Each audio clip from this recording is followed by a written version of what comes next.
안녕하세요. 솔루션즈 아키텍트 김훈입니다. 오늘은 신한은행 헤드 오브 AI 유닛 이문택 본부장님과 함께 클라우드 전환을 통한 뱅킹 플랫폼 혁신, 신한의 AI 뱅커라는 주제를 소개해 드리려고 합니다. 연사로 모시는 이문택 본부장님은 신한은행에서 AI 상담센터나 CRM과 같은 AI와 관련된 사업을 총괄하고 계십니다. 저는 AWS 코리아 금융팀 소속으로 금융고객분들의 클라우드 여정을 돕고 있습니다. 오늘의 주요 아젠다는 다음과 같습니다. 먼저 이문택 본부장님께서 신한은행의 뱅킹 플랫폼 혁신 여정에 대해서 살펴봐 주시고요. 그리고 그중에 공통 플랫폼으로서의 AI 컨택 센터에 대한 사업 내용에 대해서 설명해 주시겠습니다. 이어서 클라우드를 도입하게 된 배경과 그 성과, 그리고 향후 추진 방향에 대한 이야기를 들려주시겠습니다. 그리고 이어서 제가 다시 컨택센터 구축 이후에 컨택센터 구축 이후에 저희 솔루션즈 아키텍트와 함께 어떤 작업들을 더 후속해서 하고 계시는지 아키텍처 리뷰 활동을 진행을 했는데 그 내용들을 좀 공유해 드릴 거고요. 이와 더불어서 금융사들이 자주 질문하시는 내용들을 간단하게 요약해서 좀 정리 드리고자 합니다. 그러면 신한은행 이문택 본부장님을 박수와 함께 모시도록 하겠습니다. 예, 안녕하십니까. 방금 소개받은 신한은행의 이문택입니다. 제가 이제 AI 사업을 총괄하다 보니까 오늘 제가 말씀드린 내용은 너무 기술적인 내용보다 우리가 이 사업을 추진함에 있어 어떤 생각을 하고 추진했는지 거기에 대해서 좀 말씀드리고요. 아마 기술적인 내용은 우리 김훈 SA님이 제 발표 끝나고 추가하리라 기대합니다. 먼저 말씀드리기 전에 제가 이 강연을 처음에 이제 요청받았을 때 굉장히 작은 방에 제가 흔히 하는 강연은 연세가 좀 있으신 분들 모시고 디지털이 어떻고 AI가 어떻고 이렇게 설명드리는 자리였는데 제가 오늘 이 자리에 와 보니까 대부분이 굉장히 젊으신 분이더라고요. 그래서 제가 여기서 AI 얘기하고 기술 얘기하는 게 맞나 이렇게 좀 고민이 됩니다. 하지만 은행원으로서 또 저희 은행 얘기를 좀 말씀드리도록 하겠습니다. 가장 보수적인 은행원이라고 하는데요. 제가 오늘 배지를 달고 나왔어요. 여기에 제가 은행 가보니까 모든 분이 다 배지를 달고 다니시더라고요. 길거리에 보이는 분 중에 아마 반은 공무원, 반은 은행원이 이렇게 배지 달고 다니실 겁니다. 보시면 은행원이구나 이렇게 좀 생각해 주시면 좋겠습니다. AICC 얘기하기 전에 저희가 이제 AI 컨택 센터 하면 상담 얘기인데 그 전에 제가 은행 얘기를 좀 먼저 말씀드리겠습니다. 10년, 15년 전 은행 생각하시면 여기 연배 있으신 분들은 아마 공감하실 텐데 저희 은행 가려고 휴가를 냈습니다. 은행 영업이 9시부터 4시까지 하거든요. 근데 그때는 딱 제가 회사에서 일해야 되니까 은행 업무하려면 휴가 한번 내고 은행 업무하고 이렇게 진행했는데 요즘 그런 분들 없죠. 그리고 은행 대부분 안 가실 겁니다. 다 온라인으로 처리하시고요. 그러다 보니까 자연스럽게 은행도 우리가 흔히 얘기하는 영업점 중심에서 온라인 중심으로 많이 바뀌었습니다. 여기에 보시면 이제 영업점 수가 우리가 10년 전에 900개고 지금 710개다 이렇게 써 있지만 영업점 규모가 엄청 줄었어요. 가보시면 예전에 창구가 빽빽하게 차서 직원들이 앉아 있다면 지금은 그때보다는 훨씬 적고 한 10명 내외 그 정도가 하나의 영업점 규모입니다. 전체적으로 보면 한 반 정도로 규모가 많이 줄었습니다. 거기를 디지털 기술이 채우고 있고요. 신한은행만 해도 솔 뱅킹 앱에서 전체 은행 업무의 70% 지금 수행하고 있고 AI 상담 저희 하고 있습니다. 그래서 전체 상담의 50% 이상 챗봇 음성 보소를 처리하고 있고요. 그리고 영업점 가보시면은 예전에 돈 찾는 기계 ATM이라고 부르는 기계 있는데 일부 영업점에는 그보다 훨씬 더 큰 기계가 있어요. 거기에 보면 가상 은행원이라고 나와서 또 음성 기반으로 막 영업 응대를 합니다. 현금 입출납만 하던 기계가 지금은 대출도 하고요, 환전도 하고 많은 은행의 영업점 업무를 해서 전체 업무의 한 10% 정도를 자동화 기계에서 소화하고 있습니다. 여기에 기반이 된 게 당연히 AI와 디지털 기술이고요. 저희 보시는 바와 같이 신한은행에서도 굉장히 많은 디지털 트랜스포메이션 사업 지금 진행하고 있습니다. 근데 대부분이 AI 관련된 사업이 지금 메인이다 이렇게 보시면 됩니다.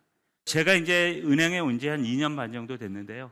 제가 처음에 왔을 때 저희 이제 은행장님이나 높으신 분들의 질문은 AI 왜 해야 되지? AI를 통한 성과가 무엇냐? 이 질문이 많았는데 최근에는 어떻게 할 거냐 앞으로 뭐 내부 통제를 어떻게 AI 쓸 거야? 그러니까 AI에 대한 그 가치는 굉장히 확고한 것 같습니다. 이제 어떻게가 화두가 되었고요. 그만큼 앞으로 이제 AI가 이 금융에 많이 쓰일 거다 이렇게 예상할 수 있을 것 같습니다. 근데 당연히 이제 AI 하면은 클라우드가 필수적이고요. 신한금융그룹 이름으로 클라우드를 오래 전부터 사실은 활용을 했습니다. 저희 데이터댐이라고 있는데 이게 한 재작년쯤에 같은 행사에서 소개가 됐더라고요. 그룹에 있는 전체 데이터를 모아서 우리가 고객의 360 분석을 해보자라고 해서 구축을 해서 운영 중에 있습니다. AWS 위에 구축을 했고요.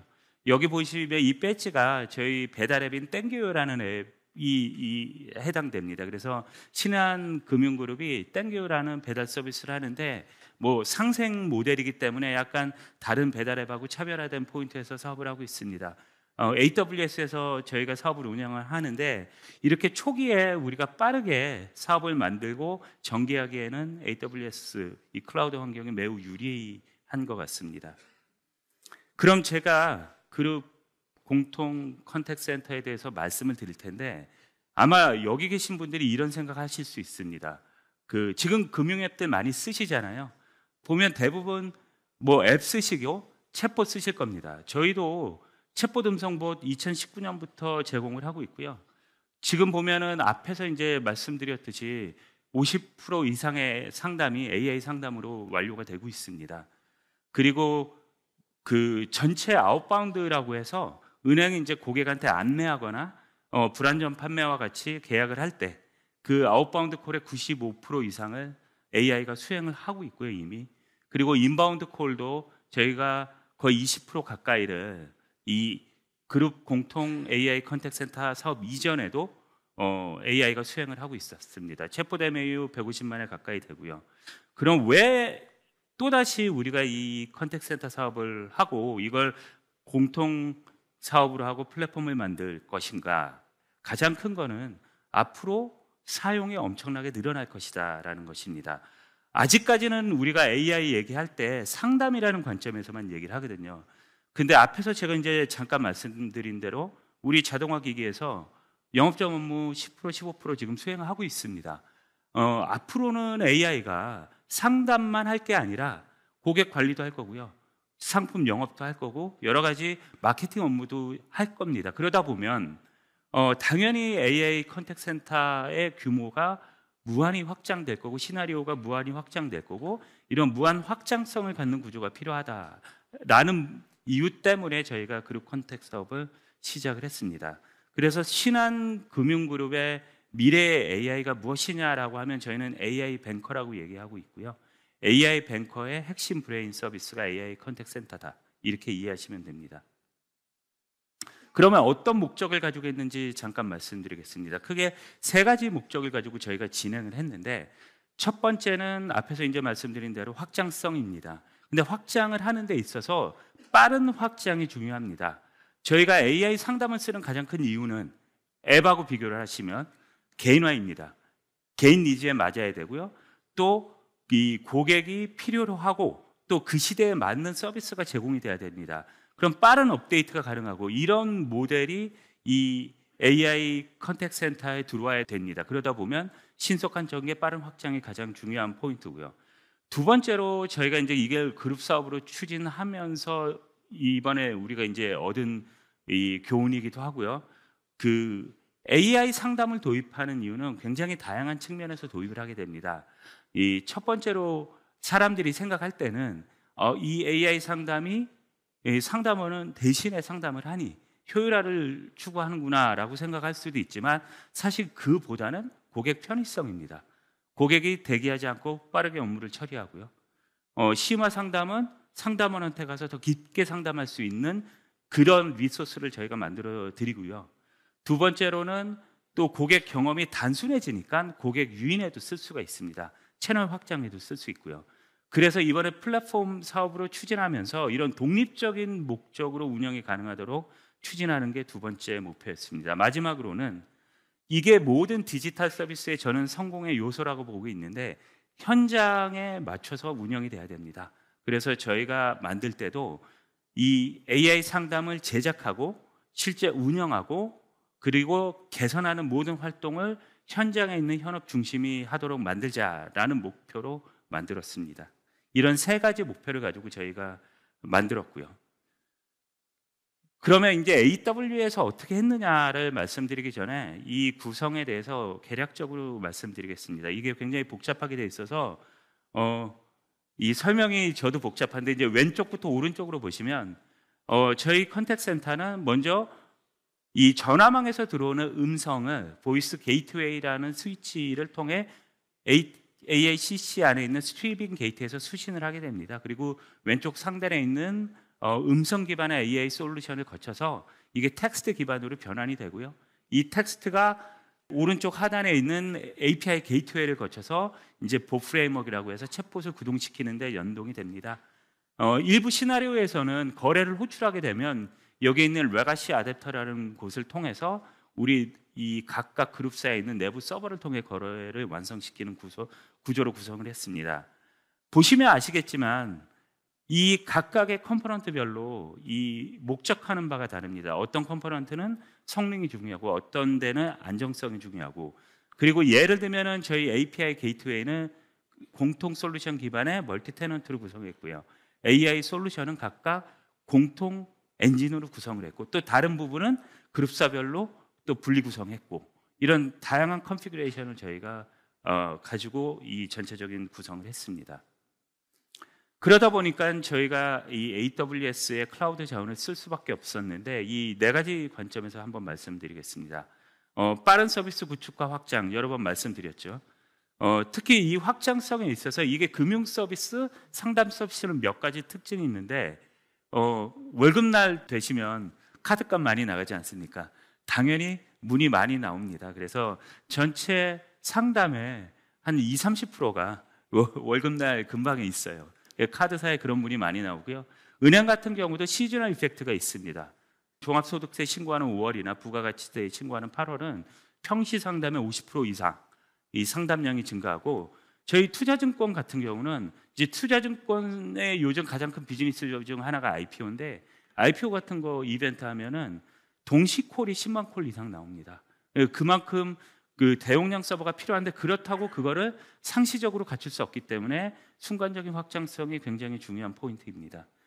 그리고 이 AI 기술을 쓰기 때문에 당연히 이제 지속적인 패치와 기술 개선이 이루어져야 되고 저희도 뭐 NLU나 음성 모델이나 이런 것들을 작게는 주 1, 2회 패치하고요. 크게는 모델도 1년에 몇 번씩 개선을 하게 됩니다. 그때마다 저희가 이제 이 서비스 영향 없이 관리하는 게 중요하고요. 마지막으로 금융 서비스이다 보니까 안정적인 운영이 굉장히 중요합니다. 그렇다고 많은 비용을 쓸 수 없기 때문에 코스트 이펙티브한 안정적인 구성 이게 중요하기 때문에 저희가 AWS를 채택하게 되었습니다. 몇 가지 디테일 말씀드리겠습니다. 저희가 이 과제를 시작한 게 본격적으로 작년 3월입니다. 작년 3월에 저희가 이제 이 프로젝트 팀이 구성이 됐고 이 개발자들이 들어왔습니다.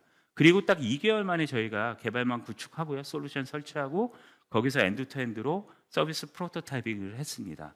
이게 이제 당연히 이제 클라우드 환경이니까 가능했고 저희가 이렇게 구성을 하면서도 이 표준화된 구성을 되도록이면 따랐고요. 그렇게 구성을 했습니다. 그래서 개발 프로토타이핑 이후 4개월 만에 첫 상용 서비스를 만들어냈습니다. 당연히 운영에 필요한 여러 가지 솔루션들, AI 모델 다 개발을 했고요. 그리고 나서 지금 매월 거의 월 단위로 시나리오를 확장하고 있습니다. 리소스를 계속적으로 투입을 하고 있고 인프라를 확장을 하고 있습니다. 그래서 이런 인프라 환경에서 저희가 하다 보니까 빠르게 인프라를 구축하고 거기에 이 솔루션을 도입하는 게 용이하다라는 걸 저희가 얻었고요. 그러다 보니까 이제 개발자들은 힘이 들었죠. 과거 같으면 이제 서버 설치도 하고 그동안 이제 개발 리드 타임도 갔는데 이 클라우드에서 빠르게 확장하다 보니까 그걸 개발자들이 따라가고 현업이 따라가고 뭐 이래서 저희가 한 개발자 200명, 그다음에 현업 검증 100명 이렇게 투입을 했는데 작년 거의 7월부터는 밤새 이 작업을 하면서 바쁘게 달려온 것 같습니다.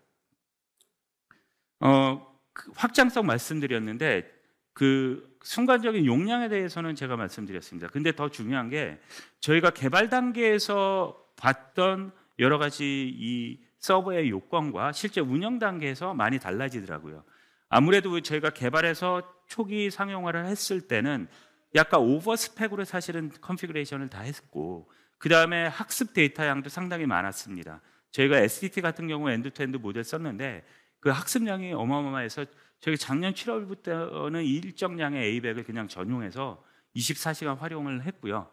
그 다음에 NLU 같은 경우도 그룹사가 4개이다 보니까 이제 네버를 만드는데 저희가 주 2회에서 3회 정도 학습을 했습니다. 계속. 아무래도 이제 데이터를 붓고 테스트하고 또 거기 나온 결과 가지고 재학습하고 이런 과정을 거치면 굉장히 많이 드는데 지금은 학습량이 한 100분의 1로 줄었거든요. 이제 패치하고 랭귀지 모델만 가져가고 있다 보니까 그래서 스펙들 다 낮췄습니다. 그리고 앞에서 보시는 바와 같이 여러 가지 컴포넌트들이 있는데 처음에는 오버 스펙으로 다 구성을 했고 지금은 다 최적화하면서 스펙을 거기에 맞게 낮췄습니다. 그러니까 저희가 생각할 때 이 초기에 우리가 개발 단계에 있는 이 서버 스펙만 보면은 지금보다 한 3배 정도로 투자해야 되겠더라고요. 그러니까 인프라의 최적화에도 유리한 면이 있다라는 걸 확인을 했습니다.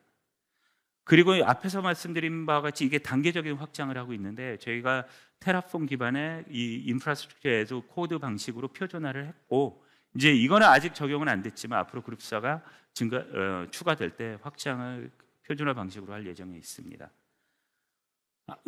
지금 현재 저희가 한 1,700개 시나리오를 돌리고 있고 10만 콜 일어나고 있습니다. 동시 사용량도 상당히 병렬적으로 일어나고 있는데요. 그러다 보니까 이제 다른 클라우드 애플리케이션처럼 이 컨테이너 방식으로 이 서로 간의 서비스 영향 없는 지속적인 운영 관리와 패치가 필수적입니다. 더불어서 저희가 이 봇빌더라는 이 봇 프레임워크, 이 챗봇 서버는 멀티 테넌트 방식으로 구성했습니다. 그래서 그룹사당 수백 개의 이 시나리오가 이제 돌고 있는데요. 그러다 보니까 이 각각의 개선들이 지속적으로 이루어져야 됩니다. 저희가 지금 수십 개의 서버 컴포넌트를 주 2회 정도 개선하고 있는데 아직까지는 이런 패치에 큰 문제 없이 이런 MSI 아키텍처를 잘 활용을 하고 있습니다. 안정성 말씀드리면 저희 3중화 하고 있고요. 그 AWS 리전 활용해서 3중화하고 인스턴스 백업 복구도 지금 표준 솔루션을 쓰고 있습니다. 그리고 이게 그룹 통합 AICC이다 보니까 저희 관점에서 이제 애플리케이션으로 구축을 했지만 이 그룹사 관점에서 이 SaaS 서비스에 해당됩니다. 그래서 AWS의 운영 관리 툴하고 스페이스원 활용해서 저희가 비용하고 자원 관리 그룹사 대행해서 하고 있습니다. 솔루션 관점에서도 많은 부분을 표준화 시켰는데 당연히 이제 인터페이스 부분도 표준화했지만 저희가 이제 고객 경험 때문에 이 서비스 부분도 표준화를 했습니다. 그래서 템플릿 기준으로 다 개발할 수 있도록 만들었고요. 특히 이제 이러면 고객 경험만 일관성 있게 운영되는 게 아니라 이 템플릿에서 나오는 운영 데이터도 표준화가 가능합니다. 그렇기 때문에 상담 운영도 표준화하고 효율화할 수 있었습니다. 이렇게 개발된 저희 AI 컨택센터 서비스에 대해서 짧게 말씀드리겠습니다. 앞에서 말씀드린 지금 일 사용 10만 건이고요. 그 다음에 현재 시나리오 1,700개인데 올해까지 하면 2,000개 정도로 확대할 것 같습니다. 그리고 저희가 이번에 그룹 통합 사업으로 해서 데이터를 섞지 못하지만 베이스 모델을 인크리멘털하게 각 그룹사 데이터로 학습을 했습니다. 그래서 STT나 NLU 통합 성능도 굉장히 많이 올려서 95% 이상 성능을 확보했습니다.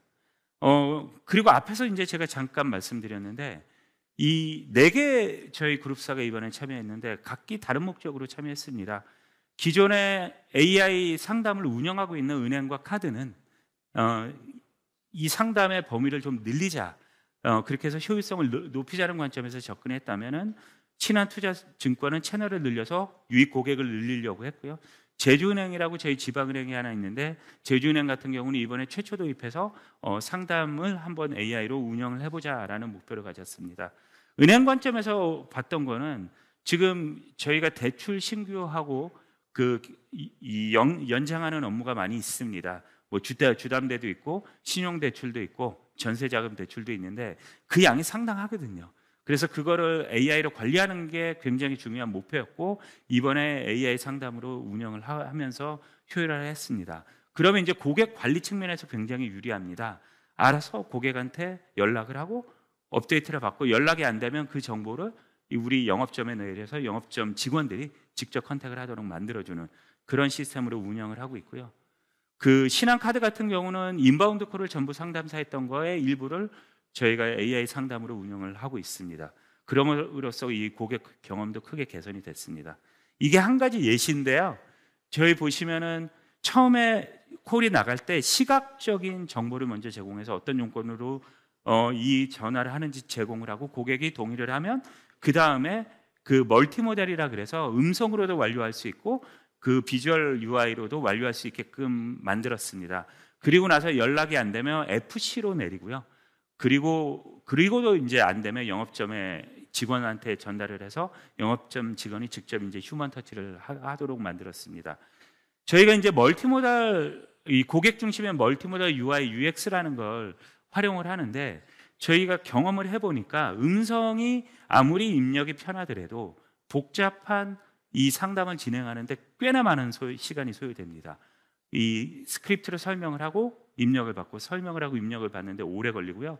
그러다 보니까 복잡한 인풋에서 성공률이 현저하게 떨어지는 걸 확인을 했고 그렇기 때문에 짧은 문답은 음성으로 하고 복잡한 인풋을 UI로 제공을 함으로써 완결률을 크게 개선을 했습니다.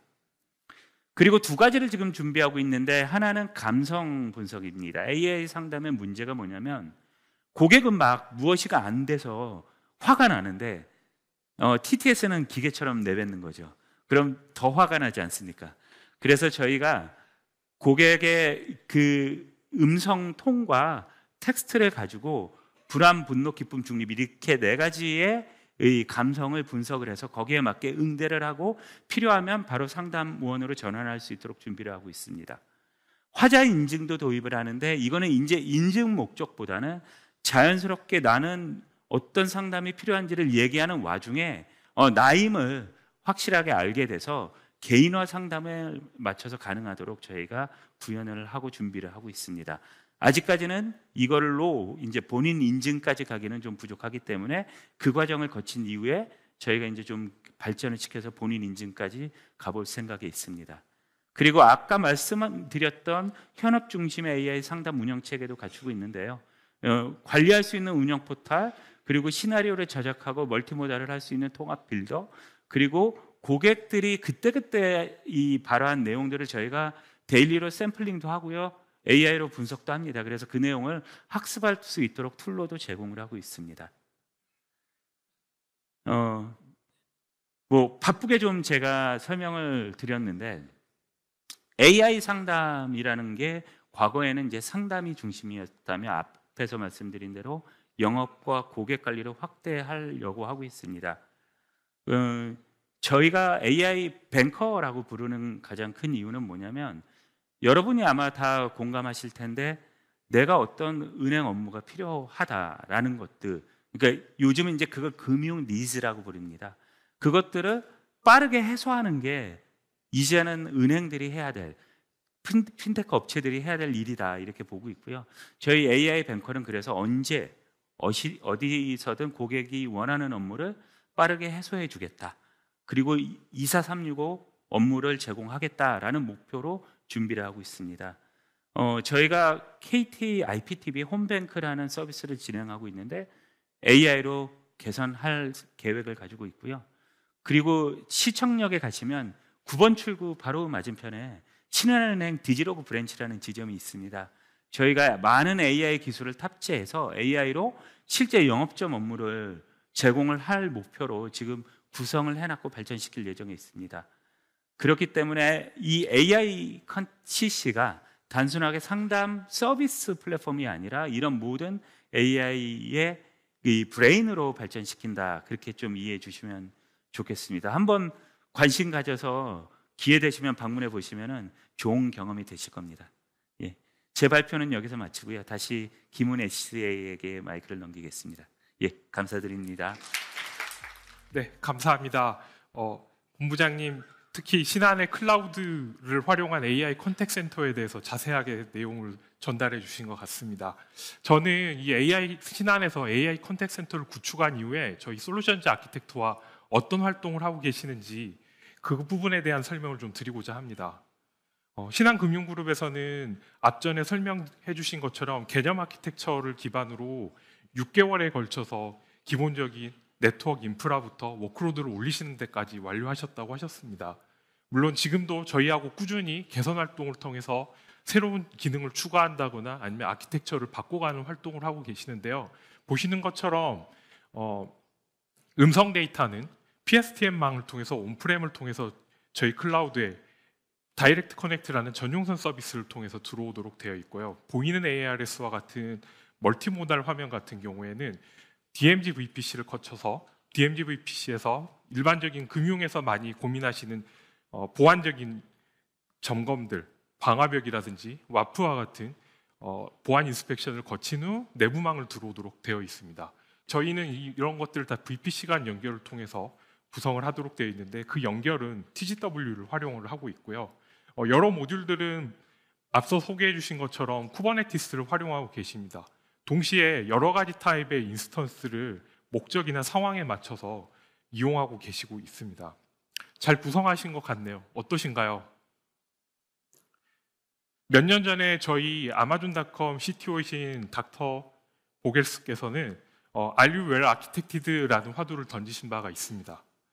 그리고 이 주제는 지난 겨울에 있었던 리인벤트에서도 또 다루어졌습니다. 아키텍트로서 본인의 아키텍처에 대해서 항상 고민을 해봐야 된다, 그런 내용이라고 저는 이해하고 있습니다. 저희 AWS에서는 6가지 원칙을 세워가지고 이 고민의 깊이를 더해드리고 있습니다. 바로 운영 우수성, 보안, 안정성, 성능 효율성, 비용 최적화, 그리고 지속 가능성입니다. 이 6가지 원칙을 가지고 저희들은 고객분들의 아키텍처를 진단을 하고 또 개선안을 도출하는 활동들을 지원해드리고 있습니다.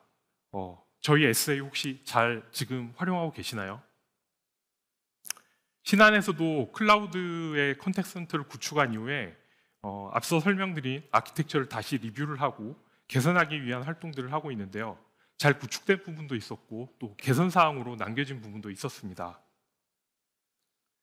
리뷰 과정에서 논의되었던 내용 중에 금융 고객에서 자주 관찰되는, 저희가 그래서 진단해드리는 내용을 공유드리고자 합니다. 먼저 금융 규제 대응을 위한 네트워크 인프라 설계 사례입니다. 우리 금융에서의 항상 화두는 보안에 대한 문제인 것 같습니다.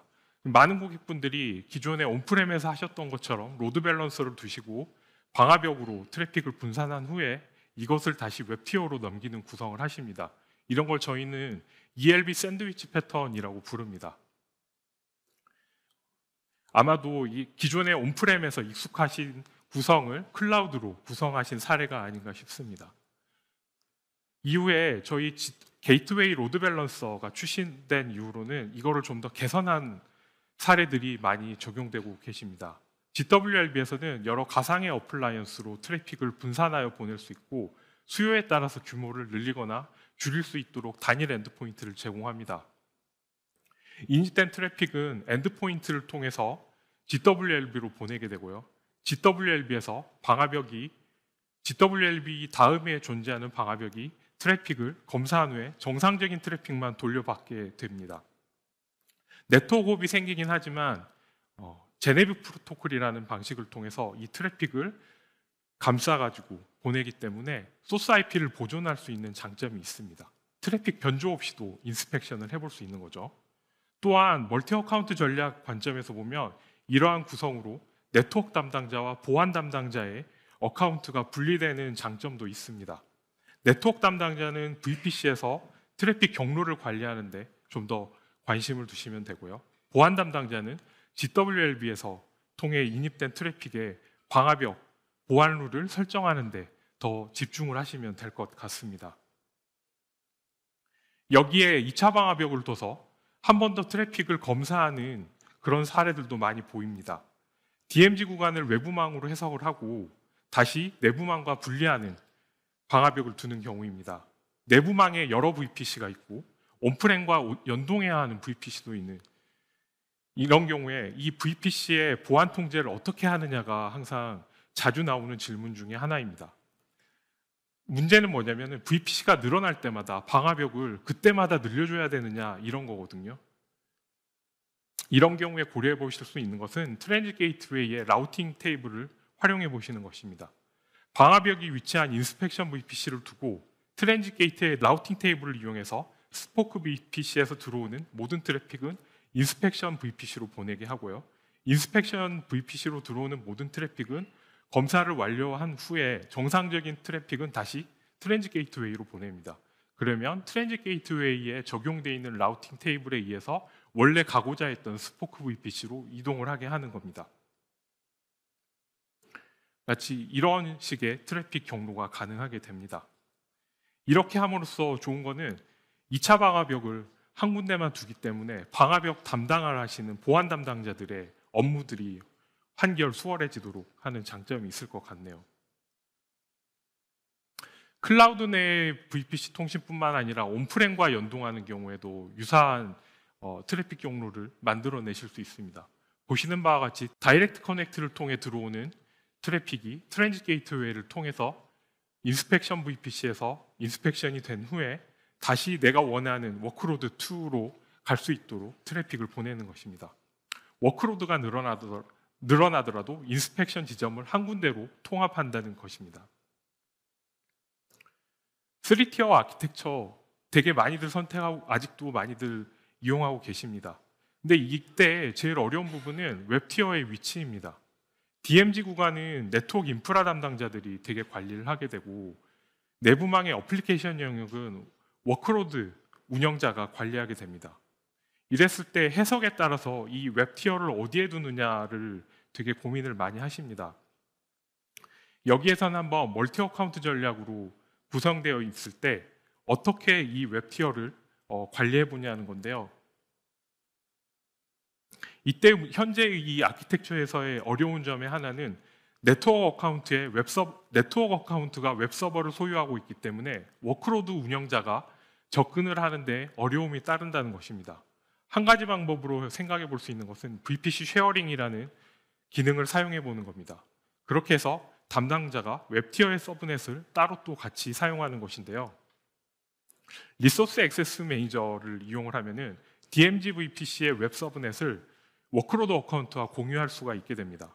이때 워크로드 어카운트의 담당자는 공유받은 웹 서브넷에 웹 서버를 올리시는 거죠. 그렇게 되면은 여전히 기존의 라우팅 경로라든지 시큐리티 그룹과 같은 보안 통제는 네트워크 담당자가 하면서 운영의 워크로드는 그대로 워크로드 어카운트 담당자가 관리할 수 있게 됩니다. 이와 같은 트래픽 경로를 사용하기 때문에 아까 말씀드렸던 그런 두 어카운트의 어떤 관심사가 분리되면서도 따로 또 같이 이용해 볼 수 있도록 될 것 같습니다. 다음은 세이지메이커를 활용한 머신러닝 리소스 관리입니다. 머신러닝 수요가 늘어남에 따라서 이미 많은 고객들이 여러 가지 문제에 직면하고 계시는 것 같습니다. 하나의 모델만은 사용하실 수는 없었던 것 같고요. 수십 개, 수백 개 이상의 모델로 확대되어 나가고 계십니다. 또 모델이 늘어남에 따라서 워크로드를 격리해야 되는 문제도 있고요. 모델의 사이즈가 커짐에 따라서 비싼 하드웨어를 사용하셔야 되기 때문에 이 하드웨어를 어떻게 잘 활용을 하느냐에 대한 문제도 생기고 있고요. 성능에 대한 추론 속도라든지 정확도라든지 이와 같은 성능에 대한 튜닝도 지속적으로 이루어지셔야 합니다. 그렇기 때문에 MLOps에 대한 고민으로 바로 넘어가시는 것 같습니다. 저희 세이지메이커에서는 모델을 개별적으로 호스팅하거나 또는 앙상블로 호스팅할 수 있거나 또는 추론 파이프라인을 만들어 가지고 모델을 오케스트레이션 할 수 있는 기능도 제공해 드리고 있습니다. 컨테이너로 모델을 호스팅을 해서 수요가 늘어남에 따라서 컨테이너를 늘리고 줄이는 멀티 컨테이너 환경도 생각해 보실 수 있을 것 같고요. 신안에서처럼 GPU 가속이 필요한 경우에는 G타입이나 P타입 인스턴스들 많이 사용하고 계시는데요. 추론의 경우에는 모델 사이즈가 적다면 C타입이라든지 M타입과 같은 다양한 형태의 EC2 인스턴스를 고려해 보시는 것도 좋겠습니다. 그리고 여기에 한 발 더 나가서 비용이 만약에 고민이 되신다면 인퍼런시아와 같은 인스턴스 타입도 있으니 한번 이것도 검토해 보시면 좋겠습니다. 그리고 여기 하나만 더 말씀드리자면은 트래픽의 어떤 유형은 되게 다양합니다. 이런 경우에 이런 것들을 서버리스 형태로 고려해 보시는 것도 좋은 선택일 것 같습니다. 포인트는 모델의 특성이라든지 리퀘스트의 유형에 따라서 다양한 옵션을 고려해 보시라라는 것이겠습니다. 다음은 생성형 AI로 고객센터의 경험을 어떻게 향상해 보느냐인 겁니다. 신안에서도 설정 STT를 사용하시는 것으로 지금 설명을 해주셨는데요. 여기에 저희는 생성형 AI를 도입을 해서 통화 내역에서 어떤 인사이트를 또 얻어내볼 수 있느냐에 대한 이야기를 들려드리고 싶습니다. 아마존 트랜스크라이브를 이용을 하시면은 고객의 상담 내역을 텍스트화한 후에 이것을 저희 생성형 AI 서비스인 베드락과 같은 서비스로 결합해가지고 보다 심층적인 분석을 사용하실 수가 있게 됩니다. 상담 과정에서 고객의 음성의 어떤 크기라든지 속도라든지 감정을 분석을 하고 여기에 이 분석 내용을 가지고 지금 현재 문제가 잘 풀리고 있는지 어떤 문제 해결의 적정성을 본다거나 아니면 분석 결과를 토대로 상담원에게 적절한 가이드라인이 실시간으로 잘 나가고 있는지 이와 같은 것들을 확인해 볼 수 있는 거죠. 또는 상담 내용 중에 개인정보가 유출되었거나 규정을 위반했는지와 같은 여부도 생성형 AI를 통해서 점검해 보실 수 있겠습니다. 되게 간단한 아키텍처로 이것들을 어떻게 만들 수 있는지 설명해 드리도록 할게요. 이거 같은 경우에는 사후 분석을 위한 아키텍처라고 보시면 될 것 같습니다. 고객의 음성 데이터는 S3로 올리게 되고요. 음성 데이터가 S3로 업로드되면 람다이에서 스텝 펑션이 구동되게 됩니다. 스텝 펑션에서는 트랜스크라이브를 통해서 텍스트화한 후에 이거를 베드락으로 던지게 되고요. 베드락에서 어떤 상담 내역에 대한 감정 분석이라든지 컨텍스트 분석, 개인정보 탐지와 같은 여러 가지 고급 분석이 이루어지면 이 결과를 다시 S3로 옮깁니다. S3에 올라간 데이터는 다시 퀵사이트와 연동을 해서 어떤 대시보드화를 하는 거고요. 퀵사이트에서는 가령 이런 걸 보시면 됩니다. 오늘 전체 상담 내역의 만족도는 어느 정도나 되었는지, 내지는 특별히 문제되는 상담은 없었는지와 같은 것들을 탐지해 보시고 여기에서 어떤 인사이트를 얻어내 보실 수 있을 것 같습니다. 이렇게 서버리스 아키텍처를 활용을 하시면은 별도의 인프라 구축 없이도 손쉽게 분석 파이프라인을 만들어 보실 수 있을 것 같습니다. 확장성이라든지 비용 효율성 측면에서도 우수하기 때문에 대규모 배포에도 적합한 것 같습니다. 아키텍처만으로는 바로 감이 안 오실 것 같습니다. 미리 보신 분들도 있으실 텐데요. 오늘 행사장 인더스트리 빌리지에 가시면 저희 금융 핀테크 부스에서 이와 같은 데모를 찾아보실 수 있습니다. 생성형 AI를 활용해서 고객센터를 만들어 본 것인데요. 후진 중에 사고가 나서 보험료가 얼마나 인상되는지 궁금하신 고객이 전화를 거신 사례입니다. 고객 입장에선 뭐 실제 이런 일이 일어나시지는 않겠지만 저희가 가상의 어떤 시나리오를 만들어 본 거고요. 통화 내역을 가지고 STT를 이용을 해서 통화 내역을 텍스트화한 경우들은 대개들 많이 보셨을 겁니다. 그런데 여기에다 한번 생성형 AI를 활용을 해보자라는 게 이제 저희 아이디어고요. 어떻게 하느냐? 어렵지 않습니다. 간단하게 프롬프트 엔지니어링을 도입을 해서 여기에 간단한 통화 내역에 대한 요약이라든지 아니면 후속 대응을 위한 이메일을 작성을 하게 한다든지 아니면 전체적인 상담 품질이 어떻게 됐는지를 보도록 하는 것입니다. 어렵지 않고 말씀드린 것처럼 이런 프롬프트만 만드셔가지고 전달해 주시면 되겠습니다. 이 데모 외에도 저희가 주식 상담을 위한 주식 거래 자산 투자를 위한 데모라든지 아니면 복잡한 PDF 문서를 레그를 통해서 정확도를 올리는 어떤 데모도 준비되어 있습니다. 그리고 저희 금융 외에도 다양한 인더스트리의 데모들이 준비되어 있으니 한번 참여해 보시면 좋겠습니다. AWS에서는 고객센터와 관련해서 지금까지 설명드린 것 외에도 다양한 서비스가 준비되어 있습니다. 아마존 커넥트와 같은 서비스는 AI 기반의 고객센터를 완전 관리형으로 제공드리는 것이고요. 대화형 AI는 렉스라든지 TTS 서비스 폴리 아니면은 지능형 검색을 위한 캔드라와 같은 서비스도 있습니다. 그리고 이런 서비스들은 클라우드에서만 사용하시는 게 아니고요. 기존의 온프렘에 구축되어 있으신 고객센터와도 연계해서 사용하실 수도 있으니 한번 활용해 보시면 좋겠습니다. 이상으로 신한의 클라우드 전환을 통한 뱅킹 플랫폼 혁신 세션을 마치겠습니다. 지금까지 경청해 주셔서 감사합니다.